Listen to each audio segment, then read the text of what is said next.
Queridos, abram as suas Bíblias em Atos dos Apóstolos, no capítulo 9.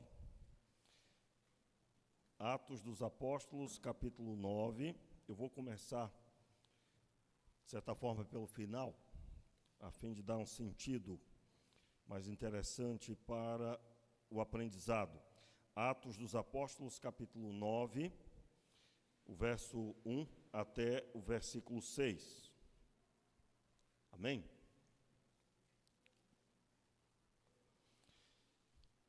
Saulo, mantendo ainda ameaça de morte contra os discípulos do Senhor, dirigiu-se ao sumo sacerdote e pediu-lhe cartas para as sinagogas de Damasco, a fim de que, se encontrasse alguns daquela seita, quer homens, quer mulheres, os levassem presos a Jerusalém.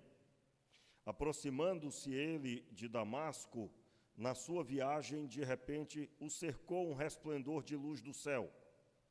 E, caindo por terra, ouviu uma voz que lhe dizia: Saulo, Saulo, por que me persegues? Ele disse, vamos ler juntos? Ele disse: Quem és, Senhor? Respondeu o Senhor: Eu sou Jesus, a quem tu persegues.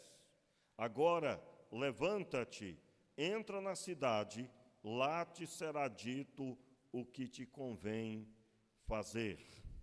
Vamos orar? Meu Pai, tenha misericórdia de nós, nos abençoe, e nós te pedimos, meu Deus, a tua bênção sobre o teu povo nessa noite, que a compreensão da tua palavra seja uma constante em cada coração. Oramos assim, meu Deus, no nome de Jesus.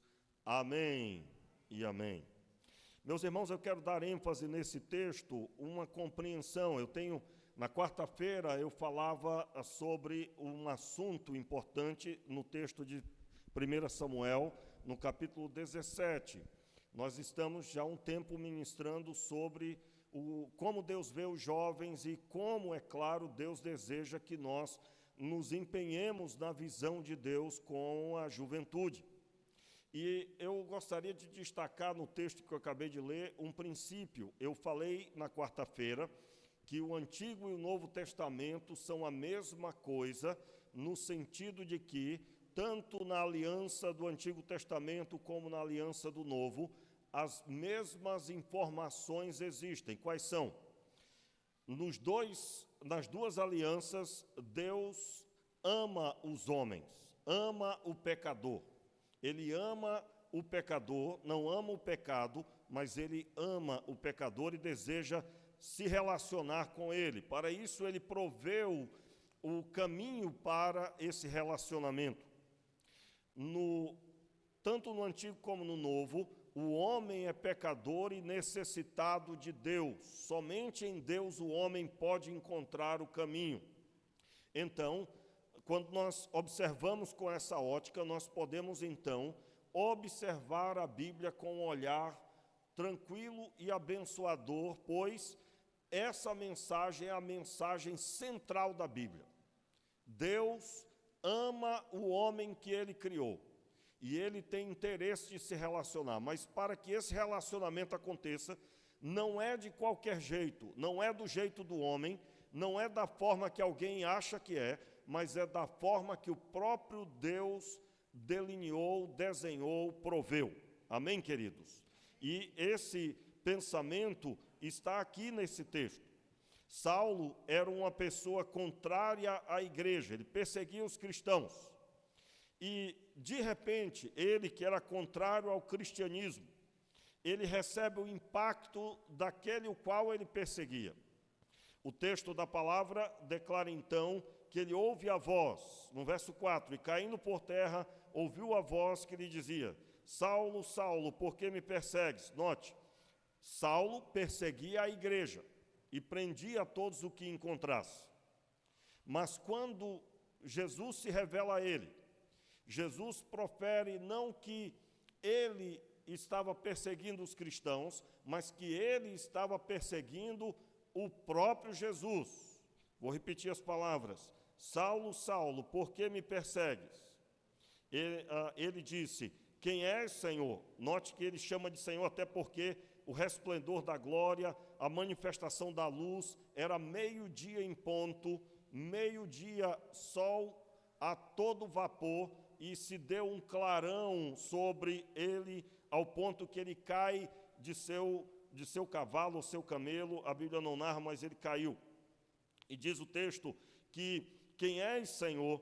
E aí então Jesus se identifica dizendo: eu sou Jesus a quem tu persegues.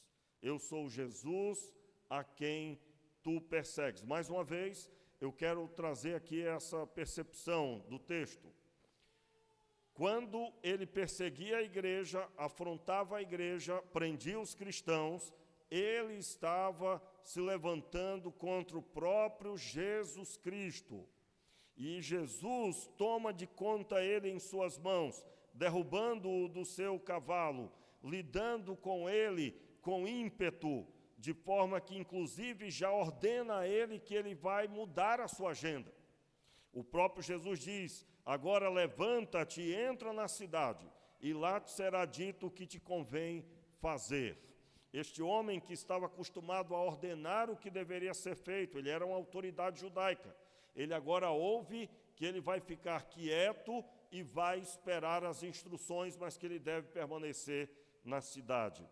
Muito bem, a ênfase que eu quero dar, além dessa explicação contextual, a explicação do texto, é que quando o povo estava pregando a palavra, eles estavam pregando em nome de Jesus. O que significa estar pregando em nome de Jesus? Vamos ler o texto clássico da palavra de Deus, que está aí em Mateus, no capítulo 28, o último capítulo, as últimas instruções de Jesus. Note, eu quero aqui, na quarta-feira eu saí daqui bem preocupado, porque eu trouxe muita instrução, mas eu percebi que precisava de mais exposição de base, né? Eu terminei até o culto mais tarde. Irmãos, estou um tempão terminando o culto no horário, até terminando antes do horário, na quarta-feira, e quarta-feira agora extrapolei. Mas eu quero ler com você aí Mateus 28, verso 18, que diz assim: e chegando-se Jesus, falou-lhes dizendo: é-me dado todo o poder no céu e na terra. Portanto, ide e fazei discípulos de todos os povos, batizando-os em nome do Pai, do Filho e do Espírito Santo, ensinando-os a obedecer todas as coisas que eu vos tenho mandado. E certamente estou convosco todos os dias, até a consumação do século.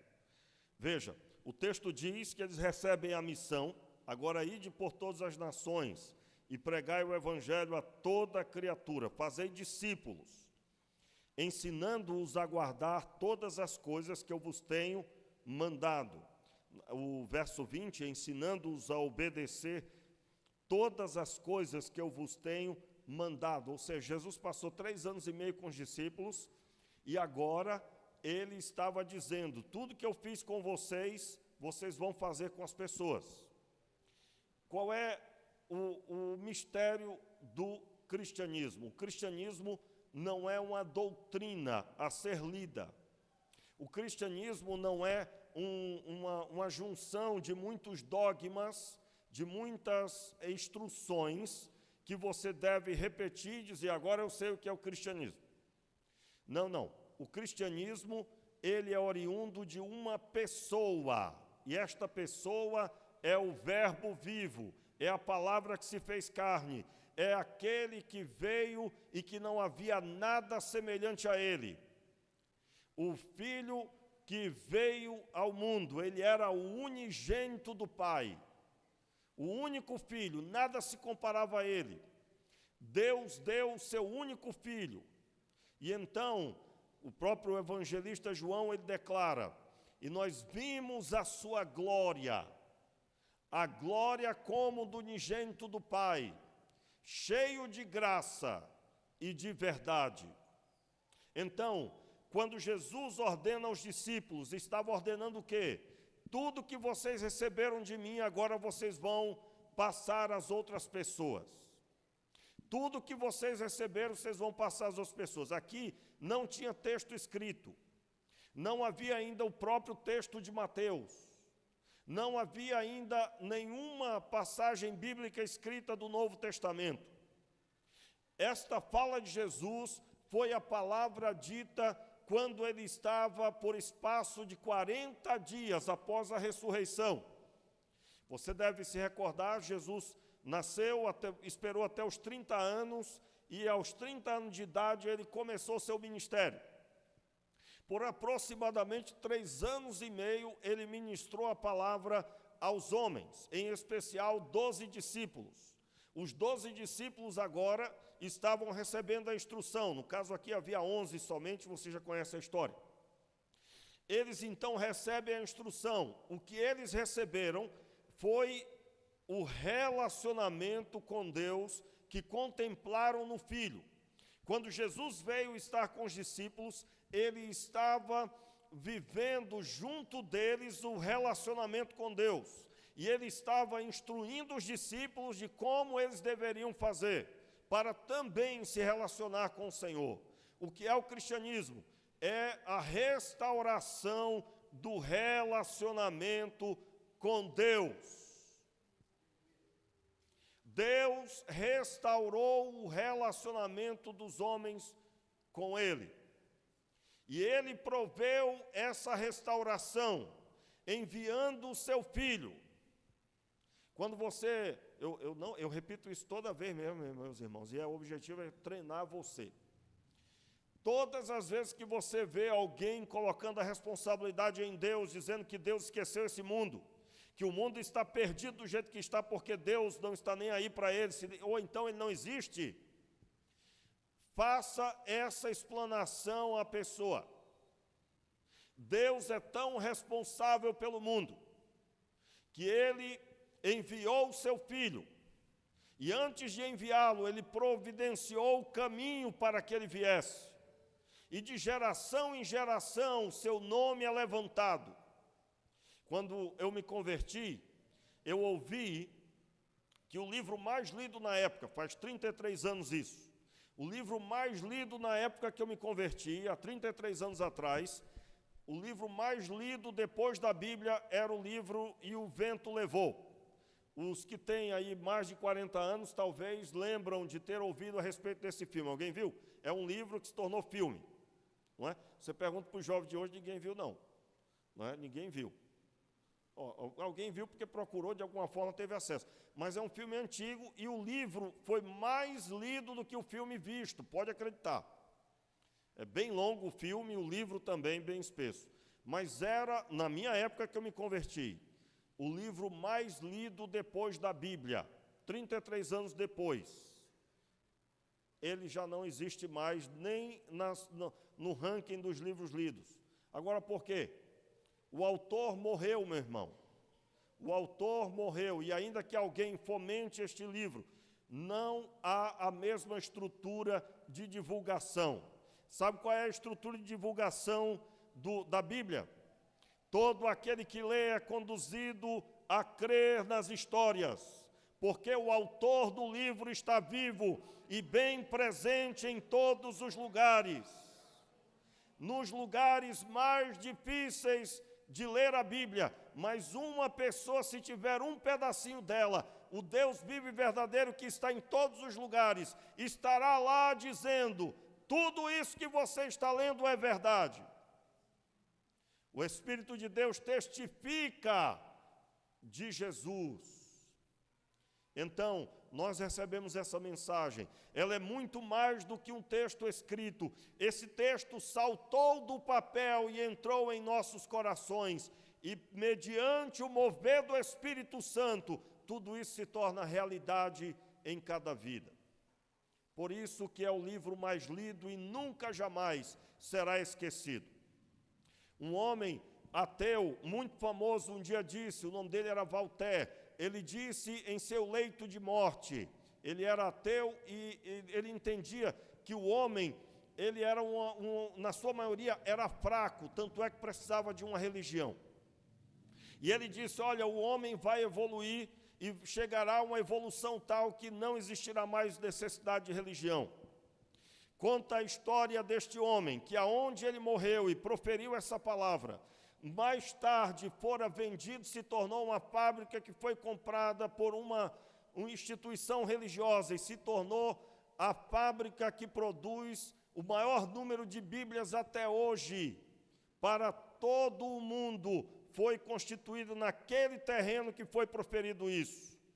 Eu tenho essa experiência, esse testemunho, como o próprio Deus marcando uma geração, utilizando-se das palavras daquele homem, para dizer que é o contrário.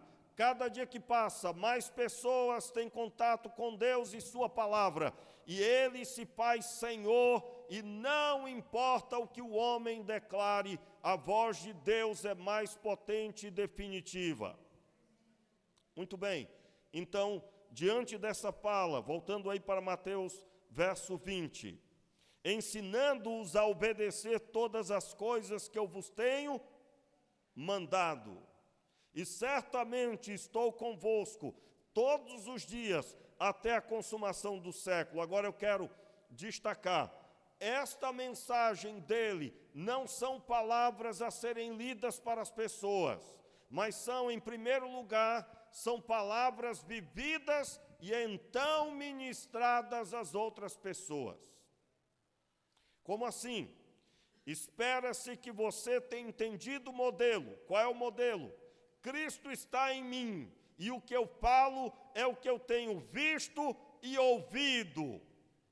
Diga amém aí, meu irmão. Pastor, eu não consigo ter essa experiência. Então, você tem um alvo de fé, um alvo de oração aí. Que Deus acenda a chama do seu coração. Que Deus acenda a chama do seu coração. E eu quero até aproveitar para falar isso para quem já trabalhou com criança e está aqui. Eu quero dizer para você claramente, volte para o ministério com crianças. Volte a se disponibilizar para estar com as crianças. Pastor, mas eu não gosto por causa que eu gosto de estar aqui no culto. Meu irmão, entenda bem. A vida do crente, ela é voltada para Deus. É Deus que te sustenta, é Deus que te alimenta, você apenas vem para o culto, e aqui no culto é uma parte do seu relacionamento com o Senhor. A comunhão com os irmãos, a oração juntos, mas quem me sustenta é o Senhor. Você deve ter uma vida com Deus e uma vida impactante com o Senhor para com a sua obra. Como assim impactante? O Senhor está em você, é Ele que mantém a chama viva. Como assim a chama viva? Entenda bem, no coração do crente há muito firme uma convicção de que assim como ele foi salvo, outros precisam ser salvos. Quem acende essa chama é o Senhor, e Ele colocou dentro de nós o seu Espírito para isso. Eu quero lembrar você que o Espírito Santo que está aí dentro de você é o mesmo Espírito que criou todas as coisas sobre a ordem do Pai. É o mesmo Espírito que veio sobre Davi e fez com que ele vencesse o gigante Golias. É o mesmo Espírito que deu sabedoria a Daniel, que deu interpretação aos sonhos do rei. É o mesmo Espírito que deu sabedoria a José do Egito e o manteve em plena convicção de fé. Eu quero chamar a sua atenção. Você precisa ter a chama do Espírito do Senhor na sua vida. E a madeira é a leitura da palavra. E o fogo a ser acendido vem do Espírito Santo. Você deve colocar a união dessas duas coisas. Quando a palavra é proferida, você está lendo a palavra, o Espírito Santo está colhendo a palavra e aplicando em seu coração. Diga amém. Então, meu irmão, quando você olhar para uma criança, não se esqueça, ali tem uma criança que vai ser instrumento de Deus e ela vai receber desde já a palavra através da sua vida. Quando você está lá na classe, lá no culto das crianças, aqui do lado, você está fazendo o mesmo que o pastor está fazendo agora aqui no culto. Pastor, o culto lá é mais importante do que aqui, está no mesmo nível. Aliás, tudo aqui está no mesmo nível. Quem está na recepção está no mesmo nível desse pregador. Quem está ali lidando com a segurança das crianças está no mesmo nível de quem está pregando aqui, porque juntos somos necessários para a obra do Senhor e para que eu possa estar aqui tranquilo pregando. Não é possível sem o apoio do Ministério de Louvor, de todos os que estão aqui com empenho. Quem está lá na transmissão, fica lá na salinha da transmissão, às vezes sozinho lá, mas está também realizando a obra do Senhor para a glória do Senhor. Não há exaltação de algo superior, não há exaltação, isso daqui é mais necessário, é mais importante. Não. É a soma de todo um trabalho para a glória do Senhor nosso Deus. E então, depois dessa introdução, eu quero chamar a sua atenção para o texto base que está em 1 Samuel. Rapidamente, 1 Samuel, capítulo 17, eu quero ler a partir do verso 38. 1 Samuel, capítulo 17, versículo 38. Quem encontrou, diga amém. Os nossos visitantes podem acompanhar o texto na tela. E eu agradeço a Deus por você estar conosco. Se você quiser voltar quantas vezes quiser, vai ser muito bem recebido. Deus abençoe você. 1 Samuel 17, versículo 38. Diz assim o texto. Então Saul vestiu Davi com sua própria armadura e lhe pôs sobre a cabeça um capacete de bronze e o fez envergar uma couraça. Davi cingiu a espada sobre a armadura e tentou andar, porque não estava acostumado não estava acostumado a usar estas coisas. Disse Davi a Saul: não posso andar com tudo isso, pois não estou acostumado. Assim tirou Davi aquilo de sobre si. Todos juntos. Então tomou o seu cajado na mão e escolheu 5 pedras lisas do ribeiro, pôs na bolsa que trazia e, lançando mão da sua funda, aproximou-se do filisteu. O filisteu também vinha aproximando-se de Davi, e o seu escudeiro ia diante dele. Olhando o filisteu e vendo Davi, o desprezou, porque era moço e ruivo e de boa aparência. Fique de pé aí no seu lugar e vamos ler a partir do verso 43. Todos nós, os que podem, fique de pé. Disse a Davi: sou eu algum cão para tu vires a mim com paus? E o filisteu, pelos seus deuses, amaldiçoou Davi. Disse a Davi: vem a mim e darei a tua carne às aves dos céus e às bestas do campo. Disse Davi ao filisteu, mais forte: tu vens a mim com espada, com lança, com escudo, mas eu venho a ti em nome do Senhor dos exércitos, o Deus dos exércitos de Israel, a quem tens afrontado. Hoje mesmo, repita, hoje mesmo, o Senhor te entregará na minha mão, e te ferirei, tirarei a tua cabeça, e os cadáveres do acampamento dos filisteus darei. Hoje mesmo, as aves do céu e as bestas da terra, e toda a terra saberá que há Deus em Israel. Meu Pai, tenha misericórdia de nós. Enche o nosso coração com a tua palavra, Senhor, no nome de Jesus. Só em ler já deu para estremecer. Pode sentar aí, meu irmão. A pessoa já pensa que vai decolar conforme vai lendo, não? Hein? É só eu, irmãos, penso isso?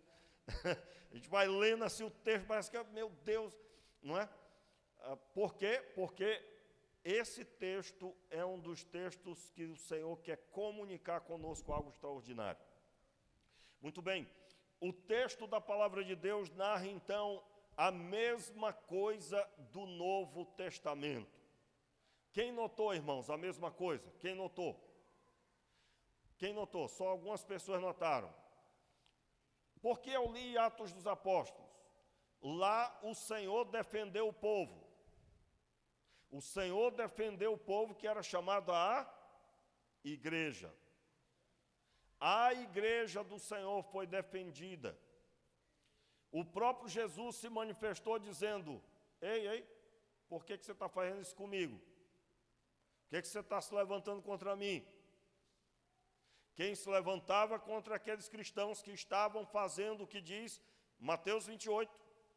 Agora, irmãos, eu não tenho como não dizer isso, né? Não tem como não dizer. Você sabe que tem aí uma leva de gente que até música tem sobre esse, o evangelho da vingança, assim, né?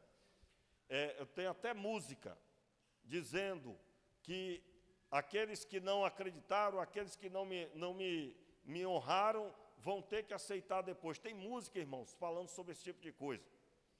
E creia numa coisa, não existe nenhuma possibilidade de Deus estar envolvido com uma mágoazinha de quem quer que seja. Deus não se envereda por corações cheios de mágoa. Como assim? A pessoa está lá chateada, está sendo perseguido no trabalho. Meus irmãos, é claro, existem situações e situações. Mas o que nós temos hoje em dia de mau testemunho de crente não está escrito. O cristianismo de hoje está fraco, está raso, está ralo. A pessoa está à procura sempre de ser compreendida. O que nós temos, por exemplo, uma das coisas, eu não posso nem falar isso aqui, tem coisas que eu não posso dizer aqui. Como assim? Que eu vou ter que me esforçar bastante para poder explicar.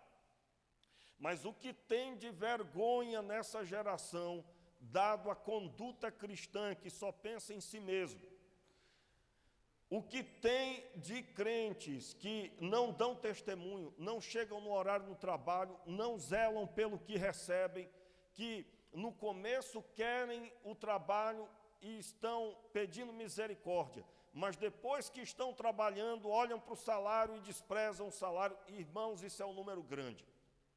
Aliás, agora está pior do que qualquer outro tempo, e aí eu estou falando de uma forma geral. Eu conversava com uma pessoa que está acompanhando, por exemplo, o processo de empregos aqui do Estado, está trabalhando no órgão que trata desse tipo de coisa, tudo envolvendo emprego aqui no município. E a pessoa dizendo: olha, uma determinada instituição pediu auxílio da prefeitura para poder contratar pessoas, porque não está conseguindo contratar pessoas, as pessoas estão desprezando o emprego, e empregos que no passado não se desprezaria. Ela simplesmente não quer trabalhar. Ela não quer trabalhar. Para que trabalhar? Então a coisa piorou agora. E a minha oração é que nesse meio não tenha nenhum crente. Como assim? Nós somos chamados a sermos excelentes. Por quê? Porque a excelência de sermos bons cidadãos, boas pessoas, bom marido, boa esposa, bom filho, tudo isso a Bíblia orienta, irmãos. Você precisa cuidar bem da sua família, você precisa cuidar bem, honrar os seus patrões, fazer o que você recebe para fazer.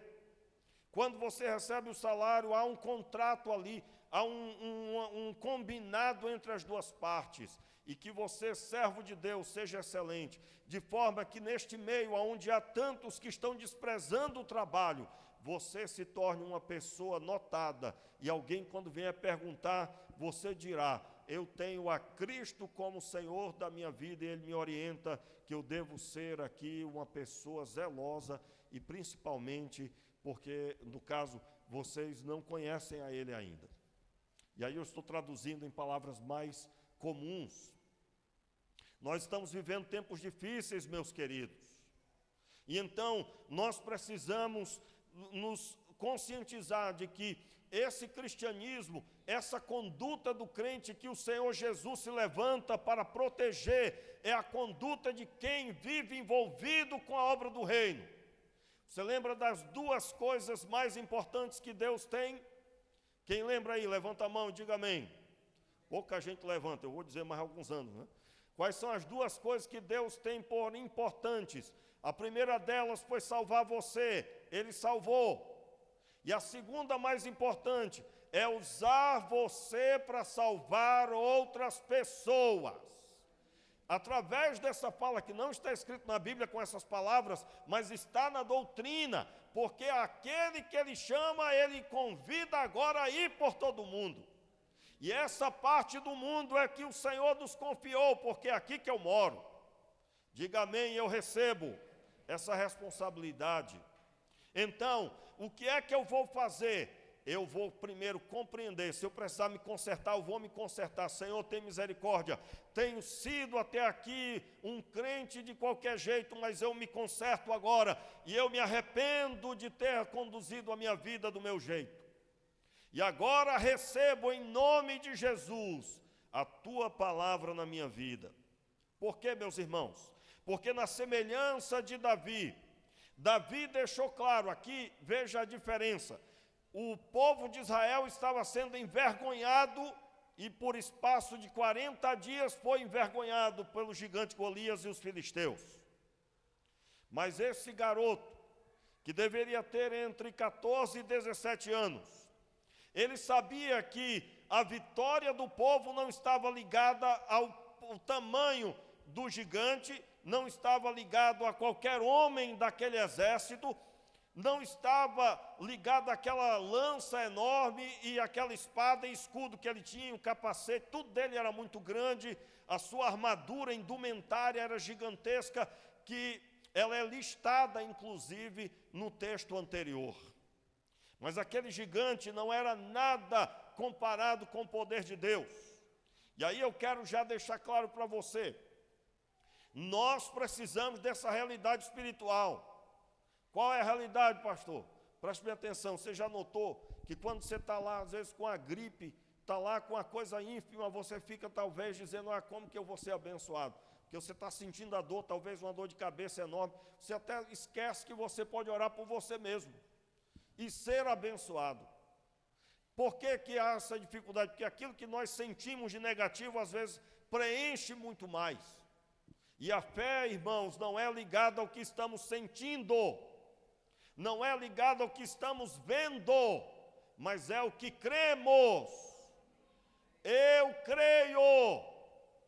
E aí eu posso estar sentindo o contrário, eu posso estar vendo o contrário, mas o que eu creio é que vale. E o que é que eu creio? Eu creio na palavra do Deus vivo e verdadeiro, que não mente como homem, que não é como homem para mentir, nem filho do homem para se esquecer. Então, Davi, quando vê o gigante, ele declara muito fortemente, tu vens a mim, verso 45, tu vens a mim com espada, com lança, com escudo. Ele deixa muito claro o que é que Davi tinha? Uma vara de pastor, uma funda. Que é uma funda? É uma peça de couro com a ponta, o meio dela com um espaço maior de couro, uma fita de couro com um espaço mais largo no meio. Ele pega nas duas pontas, põe uma pedra e gira para acertar um alvo, uma funda. O texto da palavra diz que ele pega também 5 pedras. O texto então diz que assim é que ele vai lutar contra o gigante. E ele diz o que para o gigante?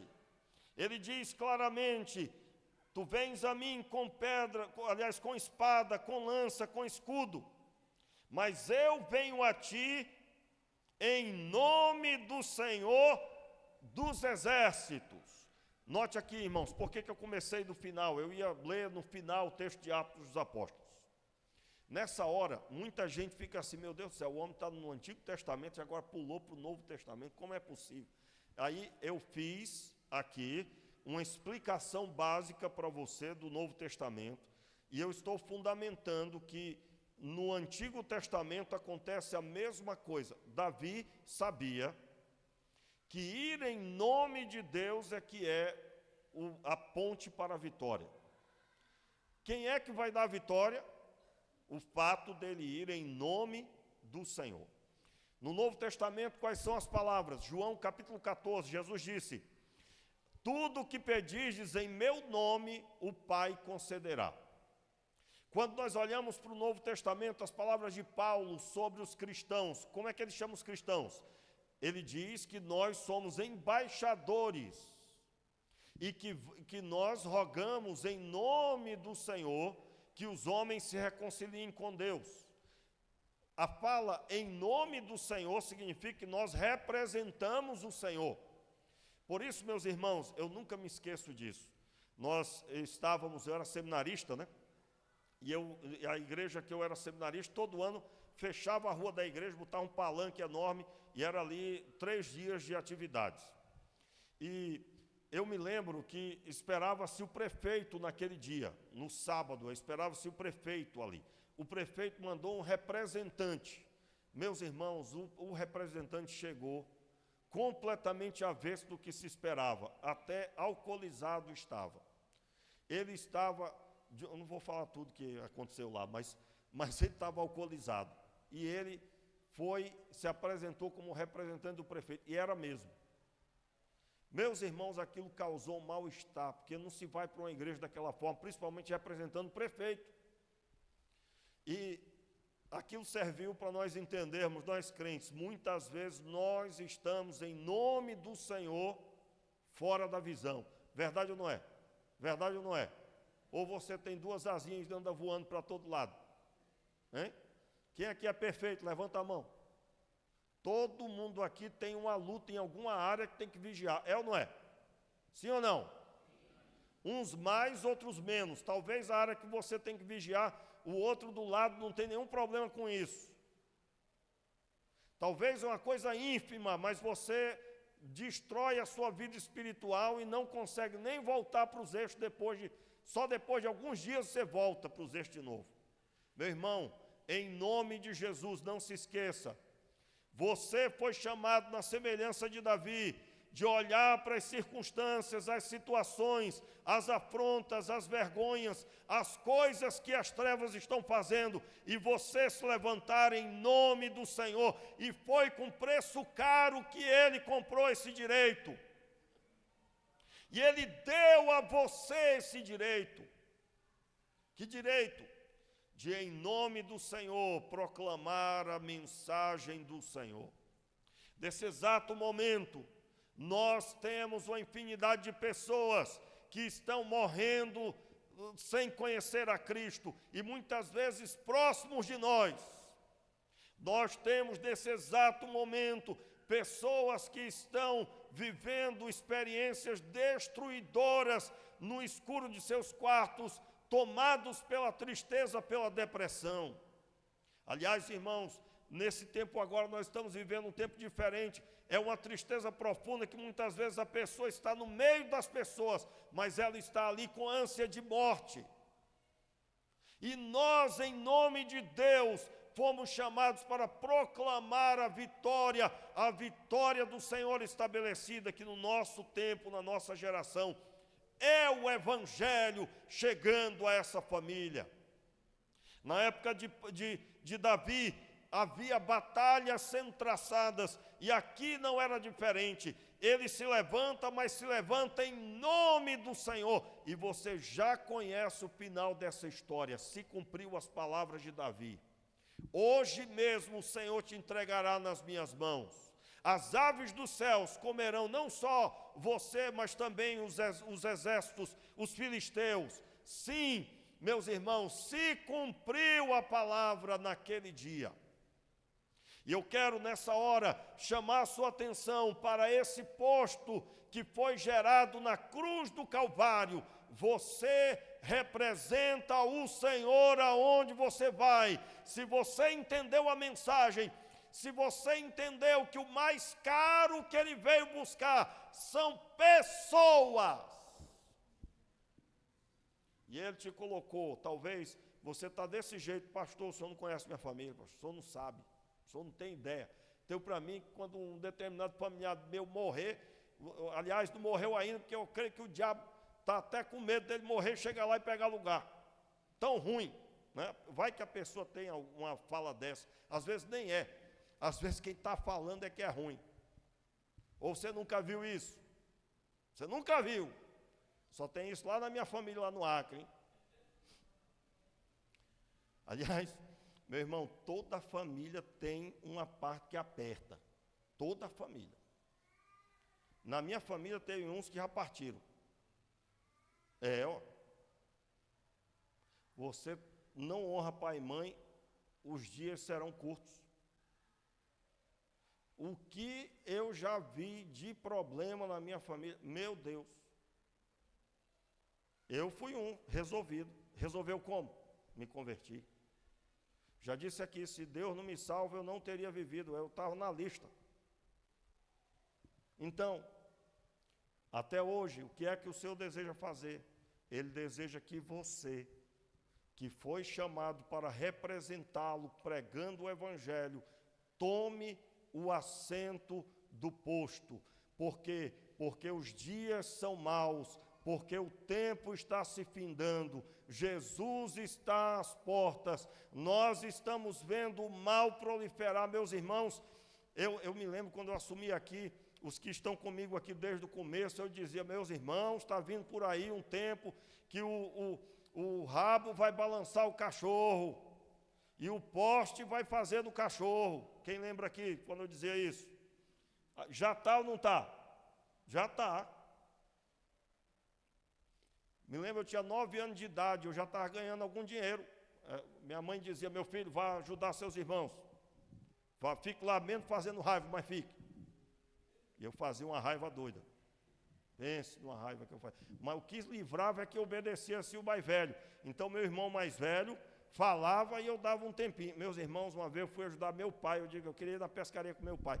O maior peixe que meu pai pegou, eu fui inventar de olhar o peixe, ó. Sabe aquela criança que gosta de olhar as coisas? Aí o que aconteceu com o peixe? Caiu, voltou para a água. Meu irmão, meu pai, naquela hora me olhou assim, com aquele olhar, né? Aquele olhar de assim, eu te pego. Rapaz, eu nunca esqueci disso. Sabe aquela sensação que tu está devendo teu pai? Foi aquele peixe. Agora, o que eu quero dizer com isso? Eu quero dizer para você claramente aqui, que nós fomos alcançados com uma missão. Essa missão nós não vamos deixar de lado. Pastor, com tantos problemas, como é que eu vou conseguir lidar com essa missão? Meu irmão, seus problemas estão nas mãos do Senhor. Seus problemas o Senhor Deus esmagará com seu poder. O Senhor cuida de você e você cuida da obra de Deus. Então, qual é a decisão hoje? Qual é a decisão que você vai tomar? Eu estou falando de você olhar para o problema e você partir para cima do problema. Parar de se esquivar e começar a ir de encontro aos problemas. Aliás, irmãos, tem uma oração que o crente não deve fazer. Senhor, me abençoa, que esteja tudo bem, que esteja tudo bem, que esteja tudo bem. Claro, essa oração você deve fazer, mas eu falo sobre aquela sensação de que andar com Deus não é enfrentar problema nenhum, é só bonança, isso não existe. Claro que Deus não vai te mandar dilúvio todo o tempo. Deus nunca vai te mandar o dilúvio todo ano. Mas ainda que seja, um dilúvio se encerrará. Nós vamos passar lutas e tribulações, vamos, mas elas se encerrarão. E nós vamos continuar para a glória de Deus vivendo. Há momentos de bonança, mas em todo o tempo o Evangelho precisa ser pregado. Aliás, é o que Paulo disse, prega a palavra insta a tempo e fora de tempo. Prega a palavra em todo o tempo, não importando as circunstâncias. E eu quero dizer para você, meu irmão, que está hoje aqui, que você abandonou sua vida espiritual. Você vai retomar o seu relacionamento com Deus. Você vai afiar a sua Bíblia e você vai retomar o posto, porque foi com preço caro que Ele comprou esse direito a ser dado a você, de representá-lo em nome dEle. Você vai caminhar. Fique de pé no seu lugar. E você que recebe essa palavra, já levante as suas mãos e declare. Se o Senhor te chamou para lidar com casais, você vai dizer: eu recebo essa missão. Se o Senhor te chamou para lidar com jovens, eu quero dizer para você que os jovens vão ficar muito felizes com o seu apoio. O Senhor vai usar você na área que Ele te chamou. Você foi chamado para pregar a palavra. Se veja ministrando a palavra como você está ouvindo hoje. O Senhor Deus quer usar a sua vida. Você vai, em nome do Senhor, fazer a obra de Deus. Em nome de Jesus. Faça a sua oração agora se arrependendo. Faça a sua oração agora se arrependendo e voltando para a missão. Oh, Senhor, tem misericórdia. Tem misericórdia. Pai, eu oro agora repreendendo todo mal, todo espírito maligno que veio para matar, roubar e destruir. Eu declaro agora destruídas suas obras, suas correntes estão desfeitas agora. Correntes que foram postas no quarto, na casa, no trabalho, estão desfeitas agora em nome de Jesus.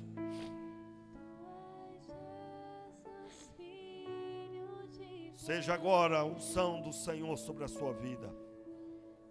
Seja o poder do Senhor agora liberado sobre o teu coração. Em nome de Jesus, levante as tuas mãos, meu irmão, e receba a unção de Deus aí sobre a sua vida. Receba a restauração das tuas forças. O Espírito de Deus renova as tuas forças agora. Em nome de Jesus, o impacto da presença do Senhor seja sobre a sua vida. E você seja restaurado para realizar a obra do Senhor. Em nome de Jesus, Pai, lançamos fora agora todo o desânimo, porque o nosso ânimo vem do Senhor, Criador dos céus e da terra, que está sentado no trono e dele não sai. Meu Pai, nos apossamos agora dessa realidade espiritual. Seja agora sobre os teus filhos, seja sobre a tua igreja, em nome de Jesus. Pai, essas mãos erguidas, eu te peço o óleo da tua unção, o poder do Espírito agora liberado. Pai, seja o bálsamo sobre esse coração ferido, sobre esse coração que está sentindo dor. Seja agora sarado na alma. Em nome de Jesus, essas mãos erguidas, seja curado agora este corpo. Em nome de Jesus, você que entrou aqui enfermo no corpo, seja agora sarado agora, seja o bálsamo de cura agora derramado. Seja o bálsamo de cura, seja sarado agora com o bálsamo do Senhor.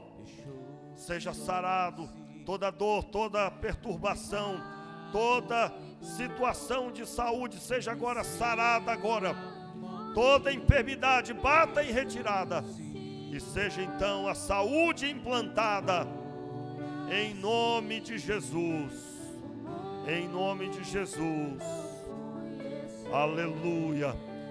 E agora que o amor de Deus, que a graça do nosso Senhor e Salvador Jesus Cristo, que as consolações do Espírito Santo estejam sobre a tua vida, sobre a tua casa, sobre o teu trabalho e aonde colocar a planta dos teus pés, no nome de Jesus. Amém e amém. Aleluia, aleluia. Dê um